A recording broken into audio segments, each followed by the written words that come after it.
hassle of returning stuff just sucks. Like, it's not fun. There's probably $250 worth of clothes that are still sitting in my closet that I bought that I should have returned. Like, I'm too busy. Yeah. I wish you all had a retail store. I wish you had 50 retail stores. Why don't you have a retail store in Canada? We get questions like this all the time. This month's sponsor is Triple Whale. Supercharge your ad campaigns with their revolutionary analytics platform, because better data means better campaigns. If you're running any type of paid media, then you need to be using Triple Whale.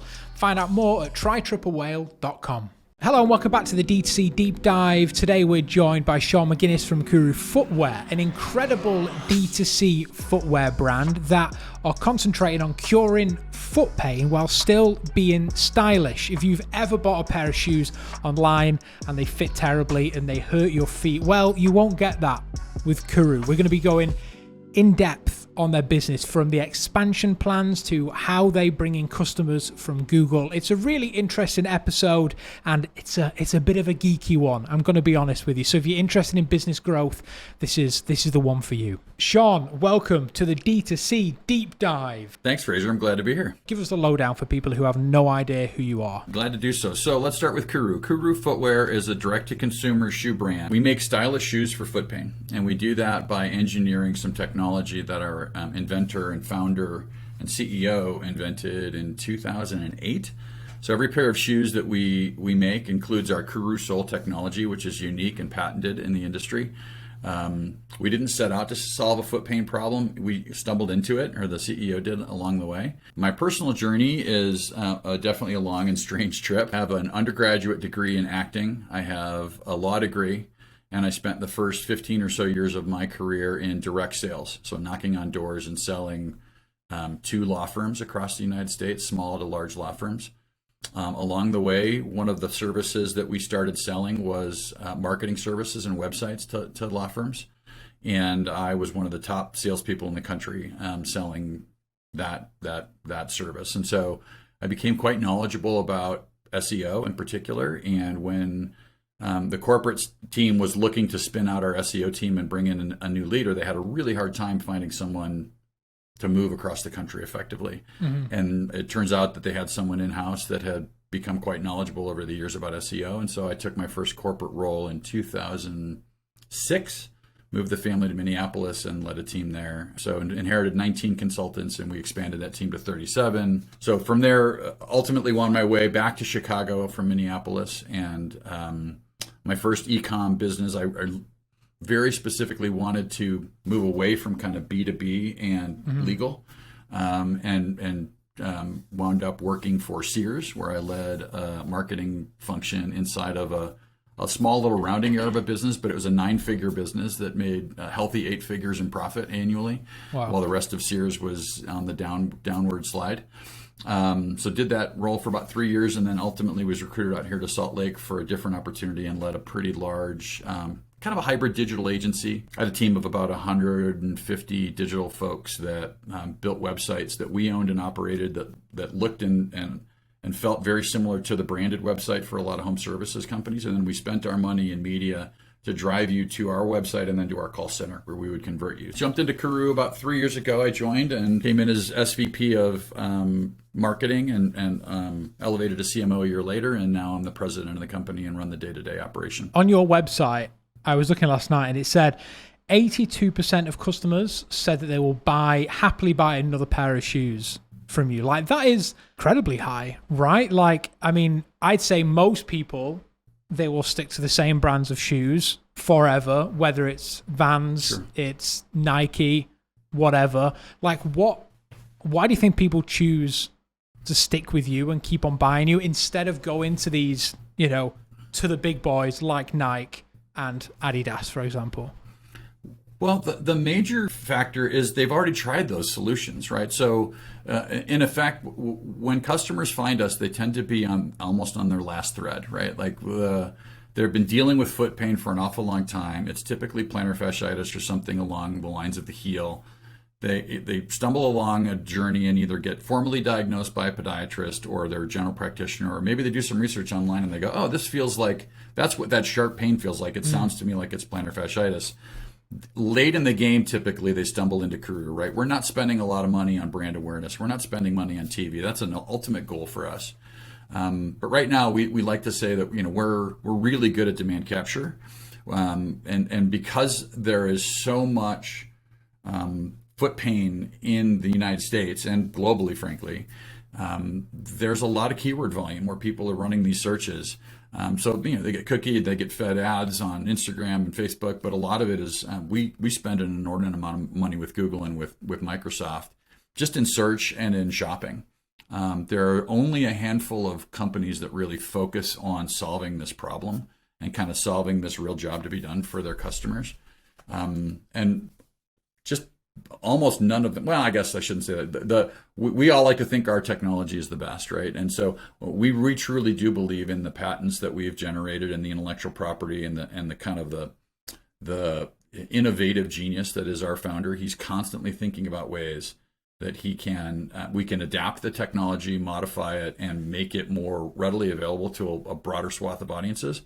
But to answer your question most directly, I think if you imagined going through your daily life where every single step you took was in pain, like sharp pain, piercing pain, and some company came in and took that away, didn't promise to take it away, actually took it away for you, wouldn't you be brand loyal as well? I mean, we definitely have two different camps of customers. We have one group of customers that is so loyal to us, they will buy almost anything we put out, and their attitude is, why aren't you making that technology available in every kind of shoes? Like, we've had customers ask for squash shoes or bowling shoes or cowboy boots. Like, there's definitely categories that we have not entered yet they're intriguing. And the question is, like, do we really have the right to play in that space? And then there's another large group of customers that say, you know what, I've got this foot problem, and KURU helped me solve it. And when I'm going to put myself in a position that I know I'm going to walk away with more foot pain, or more likely than not going to be really fatigued, my feet are just going to hurt, I'm going to wear my KURUs then. So they view it as more like, I'm going to take an aspirin for a headache, right? Some people look at it as like, this is my daily vitamin regimen to keep my body healthy, to keep my feet healthy. So those are the two kind of major camps that the way we think about it. And our customers seem to kind of naturally fall into one of those two different solution sets. You mentioned earlier that Google is your biggest channel. I imagine one thing that will work quite well for you is the content Google Ads side of things. Someone's Googling, how do I fix my foot pain? Are you hoping to rank in those with blogs and video content? What's your strategy for Google Ads? There are multiple avenues that we pursue when it comes to Google. So we have one kind of channel that's devoted. We separate out just branded paid search. We do spend some money there. We want to make sure that we're capturing and not allowing our competitors and others to kind of play in the space. And if you're searching for KURU, we want you to find us. There's a pretty massive and significant non-brand campaign. So if you think about all of the different types of foot pain people can have that we solve a problem for, we're bidding on those keywords. And we're landing you from those keywords probably on what we call an expert's corner page. So if you navigate to our site, you see there's a link there that says foot pain and care. Underneath there's 150 different pages that we've written out that talk about very specific. And the more thinly you slice it, the more specific we can get, and the better the conversion when we funnel you from those clicks into those the landing page experiences. Those landing pages then take you to, we've set up our category structure or collection structure to mirror the three ways that people can kind of entry points into our brand. One is that foot pain type, plantar fasciitis or bunions or arthritis or diabetes, or there's lots of different things that cause foot pain and lots of different kind of types of foot pain from that pain categorization perspective. That's one major way. You can see these, by the way, if you nav over our men's and women's shoes. It just says men and women. You nav over that and you see, here's I can navigate just by style. I can navigate by type, which is like sneakers and sandals and boots. You can navigate by specific types of foot pain. We've kind of taken the liberty of selecting, these are the shoes we would typically recommend for this specific type of foot pain, right? So we have dedicated men's and women's category pages based on that vertical. The other entry point is, what am I going to do with the shoes? Are they for walking? Are they for hiking? Are they for running? Are they for beach? Are they for gardening, right? So there's different activities. And then the last way is, really there's a whole host of different jobs that people do to make money. That means that by doing those jobs, they're on their feet, they're probably on concrete or tile, and they're more likely than not than the average, certainly than me, who sits at a desk all day, to come home at the end of the day with their feet really just barking, right? Like it's my feet are fatigued, my feet hurt, my dog, I get home, I got to rub my feet, my dogs are barking, and they just hurt all the time. And so we also spend a good deal of money on shoes for nurses, right? Comfortable shoes for nurses, nursing shoes for plantar fasciitis, whatever the different. It's retail, it's restaurant work, it's teachers, it's warehouse workers and delivery drivers and postal service workers. There's people that literally walk for a living. Like, they're more likely than not. There's a much higher percentage of those folks are going to come home at the end of the day and potentially need a solution like one that we can provide. And so we've categorized all those different keywords, and we're bidding on search, and we're bidding on shopping in all of those ways. And we were also trying to perform for organic. We used to perform much higher for organic. When Google made their algorithm update in about October, November of last year, they started to favor these big name publishers over smaller brands like us. And so we've suffered at the hands of that algorithm update, I think unfairly and unjustly so. But we're working really hard to reclaim those positions. And so, who knows? Google can always change their mind, and we're working hard to reclaim those. And we're starting to see results of those 150 pages I mentioned. All have been rewritten in the last 5 months. And so we're creating better content than ever and trying to ensure that we have the level of attention that will generate the links back that are going to drive the SEO results that we crave. When you're dealing with so many SKUs, how are you making sure that the customer that lands on your website isn't overwhelmed and can actually find what they want to find? Like, a lot of people now are going towards the quiz, right? Having a quiz on the website, you fill it in, you get a suggestion of the perfect shoe for you. Is that something that you've looked at, or have you found other ways around it? How have you got around having, not overwhelming the customer, I guess? We're still a pretty small company. To answer your question directly, it is the first thing we will test when we move to Shopify. We absolutely are working on now, so 45 days ahead of launch, we're working on thinking through what is the matrix we would create to have that recommendation engine in place. So whether you call that site personalization or it's more of a quiz-based thing like an Octane AI or whatever it is, we intend to test that pretty heavily. It's definitely on the roadmap. The other thing we don't have on our site today is a search box. You cannot search. There's no search functionality within our Magento instance today. In part, that's because we're still pretty small. There's across our men's and women's style, there's 42 different styles total. And there's only 172 different colors and style and width combination. It's not like a Nike catalog, right? And so, in fact, we've gone the other direction. One of the changes that we made 3 years ago, what used to happen was when you hit our category pages, you would see one instance of the shoe and you'd see color swatches underneath. Now we give you a colored version of every version of that shoe directly within the category page. My thought there was, we're removing a click. We're making it easier for you to browse the catalog. The catalog's not that big.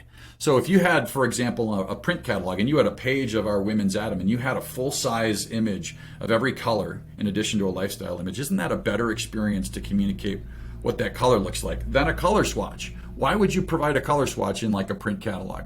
Why treat the PDP any different? Or so even on PDP, we have miniature versions of the shoes instead of just a color swatch with a diagonal hash through it to indicate the two main primary colors of the shoe. And that seemed to work. I mean, when we moved to that arrangement, it's a pain to manage. It's not easy. It's not the normal way out of the box that these e-com platforms prefer to function. But we intend to bring that migration into Shopify, and then we're going to test. We may have gotten to the point where a better approach is to have one lifestyle image, have one primary image of the shoe, similar to kind of PDP layout, and then a couple paragraphs kind of telling the story of that shoe. What's the primary purpose of that shoe? How do our customers typically use it? What are the star ratings, whatever, and have more of kind of a third, full width banner that tells the story of that specific shoe within these category pages or within collections pages. I think we're definitely interested in testing that on a go forward. I think between that, we'll definitely test on-site search when we migrate to Shopify, and we're definitely testing the quiz-based, helper or finder for customers. And my suspicion is all three of those things will probably help conversion rate. This week's edition of the DTC Deep Dive is brought to you by Motion. Are you still using spreadsheets to track your creative ad reporting? Well, if you are, you should try Motion instead. Motion bridges the gap with your creative team through visual and digestive reports so they can make engaging content that actually converts. With one click, you can share insights with your team and add members to your workspace so they can easily deep dive into reports on their own. Motion makes it super easy to identify key drivers for performance and helps eliminate the guesswork in the creative production process. Join the 500 plus teams like Huel, The Ridge, and Foxwell Digital in using Motion to improve their ad results. Say goodbye to creative fatigue and try Motion for yourself with a 14-day free trial at motionapp.com. What was the reason for changing to Shopify? Because I know for me, that's the first thing I go to when I think, all right, I want to build an e-com store. I'm going straight to Shopify, but not everyone does that. Whether it's a historic thing, maybe your website was built on a different technology. Like for you, what was that change? Being like, all right, we need to change to Shopify because there's a lot of options out there now. That was the way that I positioned it in some of the conversations we had with the senior leadership in the business. Like, there is zero doubt in my mind that if we were starting a new brand today at this volume with these sales levels, that we would start on Shopify. Mm-hmm. Zero doubt. So the only thing holding us back from making a change was risk and risk tolerance. And like, well, what happens if? And some of that was organizational PTSD from the last time that we made an upgrade from Magento 1 to Magento 2. That did not go well. Mm-hmm. It was not a well-managed project, and sales suffered for almost 2 years inside the business. The main lens through which I'm looking at this is if you think about in kind of corporate America, the build versus buy decision. Every major company has enough IT resources and developers that they can build anything they want if they really put their mind to it. And the main question is like, should you? Mm-hmm. And if you decide to build something, along with that comes the responsibility to maintain it. We're small enough and nimble enough where our focus should be on outsourcing as much of that technology stack as we can so that it is constantly updated and constantly maintained. When we upgraded from Magento 2.1 to Magento 2.3, that project alone took 56 weeks of effort. And now, to be fair, we were also fixing bugs and upgrading along the way. We didn't like do a code freeze and then work this problem for... Had we done that, it would have been 20 weeks. It's still too much. And so... our CEO's vision is he wants a stable and scalable tech stack. And if Shopify's not that, I don't know what is, right? And so, but the interesting thing is, based on the things that we know about some of our, some other players out there, I think based on our average order value, our conversion rate is very competitive and in fact quite good. I still think there's opportunity to make it better. And I think we can increase it by 25 to 30% with a much faster site and a kind of more normal layout. And I'm interested to see what role Shop Pay plays in this when we kind of get that all spun up. I think there's a lot of opportunity for us to continue to make it better. And what we've been working with has been really, really good. And it's gotten us this far. And the way we've been thinking about it is these tech selections, our tech stack should last us 3 to 5 years. Let's make a series of selections, execute well, continue to try and make it better over the next 3 to 5 years, but assume that it's going to last 3 to 5 years, and then some new competitor is going to come along. That's my assumption, that this will last us for 5 years. Magento lasted us for more than 5 years, probably 6 or 7 years in total. Excuse me. But I think that was really the thing. Is like one of the things we heard from one of the agencies we interviewed when we were looking at who to work with for this migration, told us the following. They said, whenever we move a firm from Magento to Shopify, they go from being an IT business to an e-commerce business overnight. Yeah.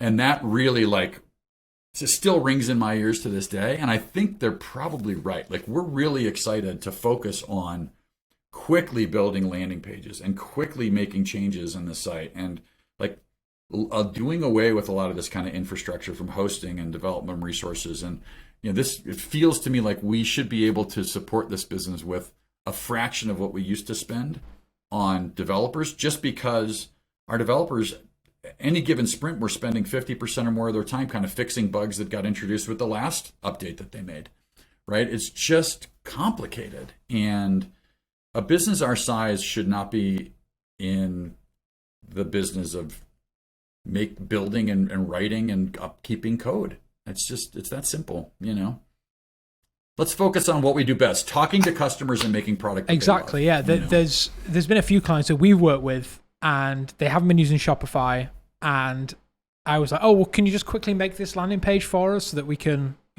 test that? They were like, might take a week or so, and that is baffling to me. Obviously, right now, the only way that people can buy your shoes is on the website. Will that ever change? Do you see being in retail stores, like what are the benefits and the losses of not being in stores and being D2C entirely? Because there's some businesses which will always be D2C. They like the fact they can control their corner of the internet and their market, and they know where everything's coming from. However, with retail, you lose a bit of that. So like what's the reasoning behind, for such a long time, not being in retail? We want to make sure that we're nailing everything that we can nail, right? And so it's feeling like we haven't yet got the brand where we want it to be is a big sort of hurdle, or a little bit of a stumbling block, a blocker from us feeling confident enough that we can go to retail. And so this move to Shopify, honestly, the last 2 years, the growth that we've had has powered us to hire some really incredible talent. And so we're working on all these problems at the same time. And I have every confidence that we will get there. So we will probably be in retail in sometime in the next 2 to 3 years. I would like that to be sooner rather than later, but we're still working on all these problems and kind of parallel pathing it. And then when you say retail, I think the other question that really needs to be asked is, do you mean wholesale retail through other retailers, or do you mean owned and operated brick and mortar store that we would run ourselves? That's the path that we will probably be choosing, and it's a little bit less likely. We may eventually still also go wholesale, but I think there's a burning drive inside the business to own every aspect of the customer journey from end to end as much as we can for now. I'll give you an example. Box of shoes that I ordered for my spouse arrived last night, and the box was crushed. I kept it as an example to get with the team to say, like, is this the customer journey? Is this on brand for us? It's most definitely is not. Yeah. And like, how do we solve that problem? And is the box design actually causing part of this problem? Because we have a very unique design on our boxes. The main benefit of owning our own stores and operating our own stores is we will get to control the customer experience completely. I think the benefit to us and to the customer is there are customers who just don't like to buy stuff online, especially if it's a fit issue. Yeah. I'm one of them. Like, I'm wearing a Fresh Clean Tees t-shirt. Why? Because when I found something that I loved and fit, I buy all of it. My closet is filled with these guys. Like, I am a huge advocate of the brand just because I finally found something that fits and I don't look like a schlub in. And it's like, okay, like, and the quality is there and the price is right. And they know I'm a raving fan of the brand, and that's great. But there are plenty of other things that I don't buy online because the hassle of returning stuff just sucks. Like, it's not fun. There's probably $250 worth of clothes that are still sitting in my closet that I bought that I should have returned, but it's just a pain. Yeah. Like, I'm too busy. Yeah. And so I think there are customers who are like, I wish you all had a retail store. I wish you had 50 retail stores. Why don't you have a retail store in Canada? We get questions like this all the time. And what you see is the dynamics of that ecosystem is dramatically different than the dynamics of an online store, right? Online store, our return rate, I think, is pretty healthy. It's almost 10x what it would be if we were in a store. Yeah. The return rate on store purchases is exceedingly low. It's a tiny fraction of what we experience in e-com. So that cost is borne by the business of, not only do we have free shipping out to the customer, we have free returns and we have free exchanges. So if you're exchanging a shoe, we're paying for shipping 3 times. Like, that's expensive. Yeah. That degrades margins. That becomes an operational concern if you are encouraging too many people to exchange product too frequently, right? And so a store can be a great place and a way to find your size, and then you go and you buy everything else online, right? And so I get excited about it because I do think that there's incredible potential there for us based on everyone I've talked to that has run stores for other brands, similarly sized brands. And from what I've heard, the margins are as good or better in stores. Again, more conversations to be had there. But it seems like an expansionary place to be able to plant a flag and say, this is a different distribution pathway. Customers are probably going to be incremental. They're highly likely to be, a vast majority of them, incremental to the business. You're paying yourself in some ways to have a 365-day-a-year billboard marketing the fact that you exist. So it seems like the next best step for us as a brand, as we kind of evolve our journey to be able to solve more foot pain for more people globally. I don't think I've ever bought a pair of shoes online that I haven't previously bought and tried on in retail before. Like you said, right? You want to, there's certain things that you want to go and you want to try before you buy, and retail is the easiest way to do that because you can try it in store, and then like you said, if you like them, you like the brand, then you'll just go to the website and order it because you know what you want and you know what you like. I think that makes perfect sense.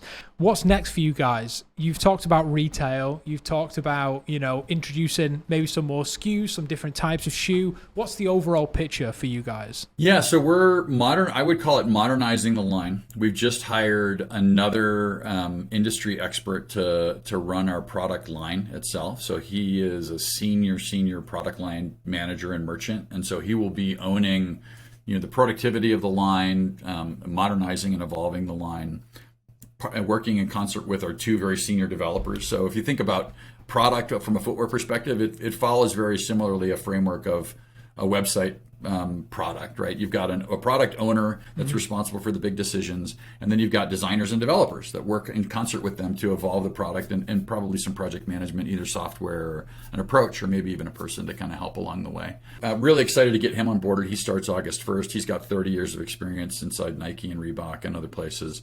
I'm really, really pumped to have him join the firm, and he's got a ton of international experience as well. All that said, we've already introduced 5 new styles this year. So we're investing pretty heavily in the evolution of the product. We're really excited. We launched 2 major new styles last week, and we launched 2 new ones yesterday. Wow. So that's 4 in the last couple of weeks. The timing's not the best because things took a little longer to get to our warehouses than we would have liked, and launching sandals in January isn't really the most ideal thing. But we launched a waterproof sandal called the Curate last week for both men and women. It's incredible. I'm wearing my pair today. They arrived a couple days ago.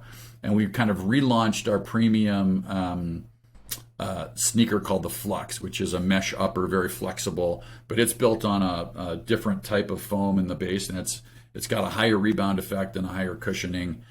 So a lot of our customers are just absolutely falling in love with that. I can't wear that because we don't make it in wides yet, but I'm super excited that if we continue to see that style grow, we'll probably introduce a wide variant next year or the year after.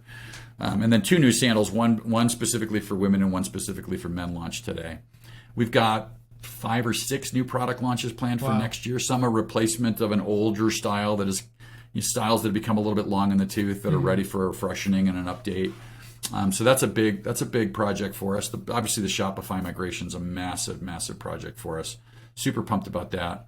We actually just signed with a new agency to run our paid social program, and so excited about that. And today we're going to sign with another agency to help us create some video for that team. So I'm really excited about I've that. heard they're very good. That engagement as well. I've heard they're very, very good. Yeah, I'm not biased in the slightest, but I've heard they're very talented. Yeah, very talented. Yeah, we're pretty excited about that. So lots of fun stuff going on, and it's all growth all the time, and we're constantly evolving how we approach things and what we can learn from our customers. And so we're very customer centric. We're not, maybe the process isn't where it needs to be from getting it dialed perspective, but we really were just 150% focused on how do we help more people with more types of pain.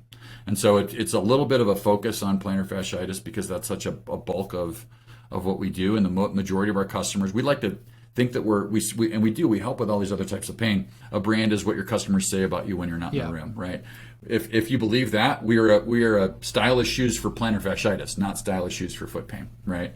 Because that's the brand that we've evolved to over the last 14 years. And so we're going to lean into that in the coming months and see how we can refine that messaging even more to make sure we're really nailing that piece, and then ask the question, okay, how else do we do this? The other piece I think that's interesting is, I mentioned we think of ourselves as really good at demand capture. We want to start to get better at demand gen, right? And so the question is, how do we move up the funnel? Video is going to be a piece of that. Paid social is a channel that lends itself better to incremental, overall brand awareness. We're going to test some TV. We've got a catalog coming for the first time in Q3, Q4 this year. So there's lots of different activities where we're trying to figure out what's the best and most efficient way for us to move up the funnel.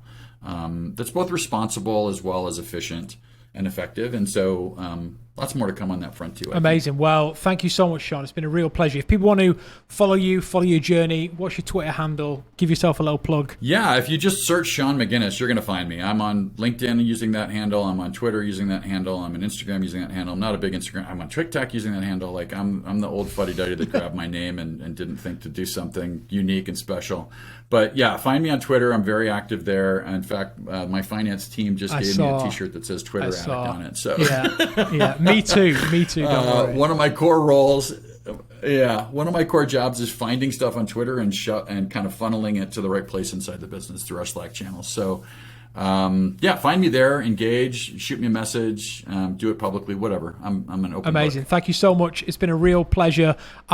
First of all, I'm excited to work with you guys and what you do, but it's been a real pleasure having you. Thank you so much. Yeah. Thanks for having me. It's great to talk to you. And that's it for the DTC Deep Dive this week. Thanks very much for listening. Hope you enjoyed yourself. If you did enjoy yourself, then please do, drop it a little 5-star rating. Follow us on social. Promote us. It's always nice to hear that you enjoy the podcast. You can follow me on Twitter. It's just @SourFraser.